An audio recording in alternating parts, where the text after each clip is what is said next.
Thank you, Mr. Joe Lee.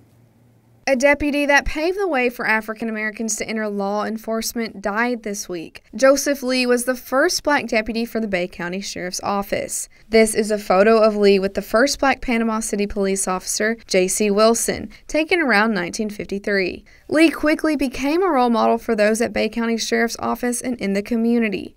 My prayers and love go out to Joseph Lee for what he did in this community.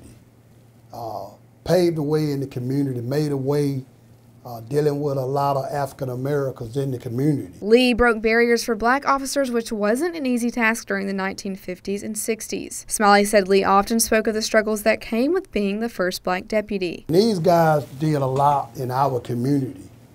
They made ways that, during them time in the 50s was hard times. Back in those days, black officers weren't allowed to arrest white people. Smiley says that was hard for Lee. He also says Lee worked hard to earn the respect of the black community, and it didn't take long to gain their trust. A lot of people trusted Joe Lee. They can go to him about things, crimes that done took place in the community.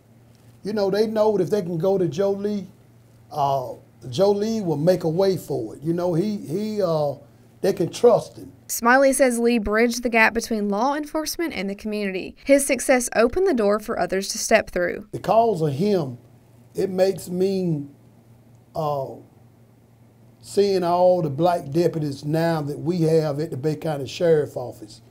I mean, I remember when I came here at the Sheriff's Office, it was just me. Now I look around, thank God for our sheriff and our former sheriff. I thank God for them because they made a way for a lot of African-American deputies to get hired here. Lee's commitment to Bay County and willingness to do what others had not made it possible for Smiley's dreams to come true when he became the first black captain at the Bay County Sheriff's Office. Thanks to Joe Lee for making my dream. Thanks for helping out in the community, making an impact in the Glenwood area. Lee was known for his selflessness and desire to go above and beyond for the community. He had a big heart. I mean, he would get somebody the shirt off his back. He was that type of person. He would give his all. And, he loved the Lord as well. He loved the Lord. He loved the community, loved the peoples in the community. Joseph Lee was 96 years old. In Panama City, Emma Riley, News 13, Panhandle Strong.